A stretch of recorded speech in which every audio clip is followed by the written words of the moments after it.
Electoral bonds, क्या ये फिरौती का नया तरीका है? पूरे सिस्टम को एक्सटॉर्शन का सिस्टम बना दिया है।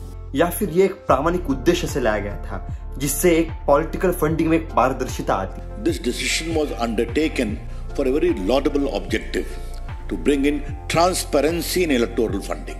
कैसे इसे बड़ा बनाने की कोशिश की जा रही है और बीजेपी की सरकार फिर से ना आए इसके प्रयत्न हो रहे हैं। प्रधानमंत्री का कॉन्सेप्ट है, कंपनी पर केस लगता है, उसी के थोड़े दिन बाद बीजेपी को पैसा मिलता है। भारत का रिकॉर्ड इन सब मामलों में अच्छा नहीं रहा है। मैं आप सबको याद दिलाना चाहता हूँ 2014 में मोदी जी का सख्त रुख इन सब करप्शन के खिलाफ वो एक चीज थी जिसकी वजह से वो पावर में आ पाए थे, और उनके ऊपर ये सब घोटालों का आरोप लगना ये एक गंभीर विषय होता है।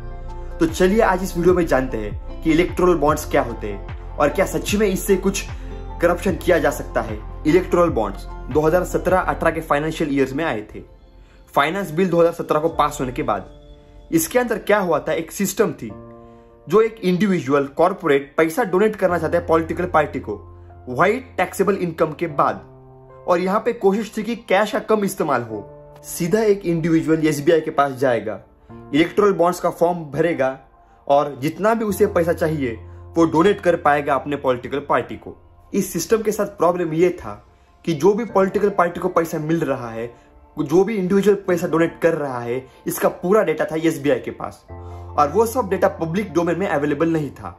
इसीलिए ADR and common cause NGO और उनके साथ में कम्युनिस्ट पार्टी ऑफ इंडिया ये मिलके जाते सुप्रीम कोर्ट, वहां पे जाके अपील करते और कहते हैं कि ये सब जो सिस्टम है, जो पॉलिटिकल पार्टीज को पैसा मिल रहा है, इसके अंदर ट्रांसपेरेंसी होनी चाहिए, ये पब्लिक डोमेन में अवेलेबल होना चाहिए।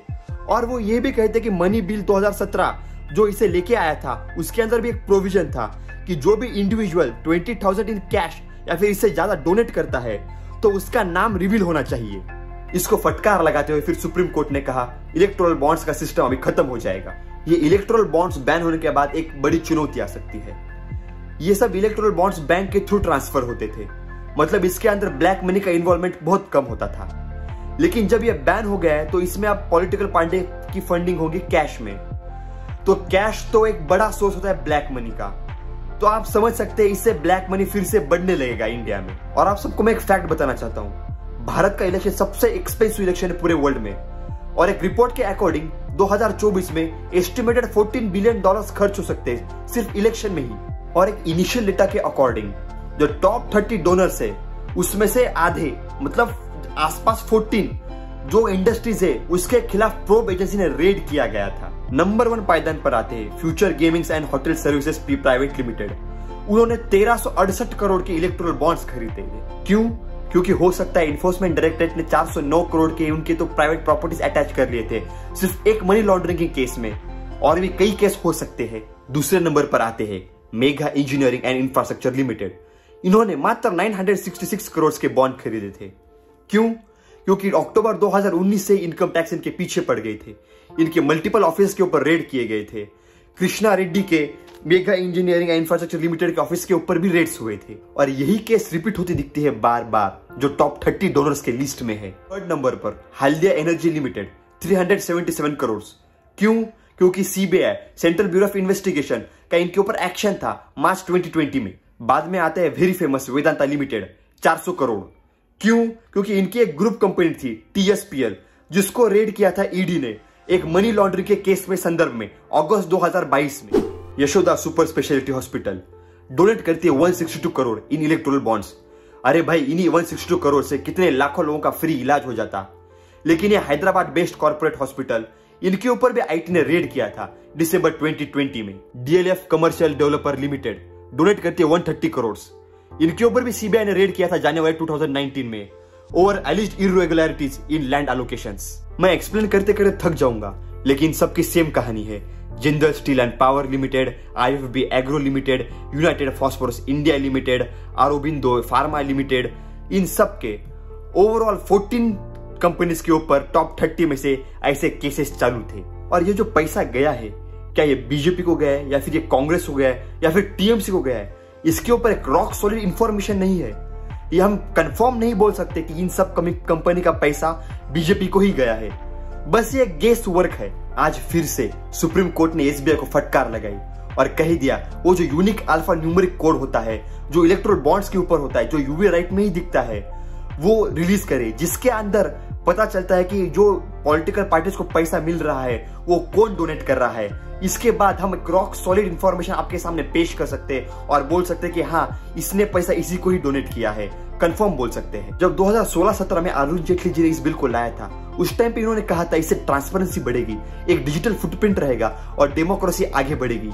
लेकिन इस सब से तो यही लगता है कि डेमोक्रेसी बढ़ नहीं पाई है। और एक खास बात बताना चाहता हूँ, mega engineers and infrastructure limited, ये जो कंपनी है वो 966 करोड़ के बॉन्ड खरीदती है और इनके ऊपर कालेश्वरम लिफ्ट इरिगेशन प्रोजेक्ट में 1900 करोड़ का घपला करने का आरोप है और ये दबादब 900 करोड़ से ज्यादा के भी बॉन्ड्स खरीदते हैं।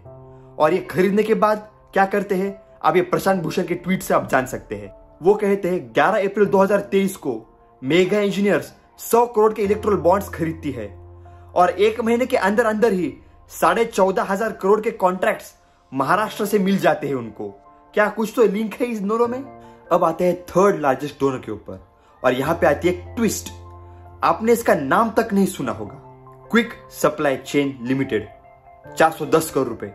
इन्हें किसी डोनेट किया है हमें पता नहीं है, ये कांग्रेस को भी डोनेट कर सकती है, ये याद रखिए। इसका फाइनेंशियल डाटा बताता है इसके तार रिलायंस इंडस्ट्रीज से जुड़े हैं। इसके 3 डायरेक्टर्स हैं, तापस मित्रा, श्रीधर टिट्टी एंड विपुल मेहता। मित्रा डायरेक्टर है 26 और कंपनीज, मेहता डायरेक्टर है 8 और कंपनीज और इन सब के तार रिलायंस इंडस्ट्री से जाके जुड़ते हैं। अपने लिंक्डइन प्रोफाइल में तापस मित्रा लिखते हैं वो हेड्स ऑफ अकाउंट है रिलायंस इंडस्ट्रीज में। अब आप एक मजे की बात सुनिए, quick supply chain private limited ने डोनेट किए 410 करोड़ और इनका जो प्रॉफिट था 2019 से 2022-23 तक वो था 109 करोड़ रुपए। मतलब इन्होंने डोनेट किए 377% अपने प्रॉफिट के ऊपर। मतलब आप सोचिए वो कमाते हैं 100 रुपए और देते हैं लगभग 400 रुपए। ये ऐसा कैसा हो सकता है। Future gaming and hotel services private limited, इनका नेट प्रॉफिट था 215 करोड़ लेकिन उन्होंने बॉन्ड परचेस किए 1368 करोड़ के, अपने प्रॉफिट से 635% ज्यादा। मदन लाल लिमिटेड, इनका प्रॉफिट था 3 सालों में 10 करोड़ रुपए लेकिन उन्होंने बॉन्ड कितने के परचेस किए 185 करोड़ के, मतलब लगभग 1874% ज्यादा अपने प्रॉफिट से। भाई इतना पैसा आ कहां से रहा है और इतना डोनेशन कर कौन रहा है। ये तो सब डेटा होगा किसने कितना डोनेट किया है। अब ये डेटा के ऊपर जाते हैं किसको कितना पैसा मिला है। तो इस डेटा के according Bharatiya Janata party BJP को सबसे ज्यादा पैसा मिला है 6061 करोड़। उसके बाद में सेकंड नंबर पे नेशनल कांग्रेस नहीं है, यहां पे आती है टीएमसी। हालांकि टीएमसी रीजनल पार्टी है लेकिन कांग्रेस से ज्यादा पैसा टीएमसी को मिलता है, उनको लगभग मिलता है 1610 करोड़ रुपए। फिर बाद में तीसरे नंबर पर आती है नेशनल कांग्रेस, इसको मिलता है 1422 करोड़ रुपए। आप ध्यान रखिए जो एक कांग्रेस हल्ला मचा रही थी इतने देर से, उनको मिलता है 1422 करोड़ रुपए। फिर बाद में बीआरएस को मिलता है 1200 करोड़, फिर बाद में सबको मिल जाता है। तो जो टोटल पैसा पॉलिटिकल पार्टीज रिसीव करती है इलेक्ट्रल बॉन्ड्स के थ्रू वो होता है 12,155 करोड़। मतलब इसका लगभग हाफ, मतलब 6000 करोड़ मिलते हैं अकेले भारतीय जनता पार्टी को। लेकिन ये जो डेटा है जो एसबीआई प्रोवाइड करती है वो करते हैं अप्रैल 2019 से लेके जनवरी 2024 तक।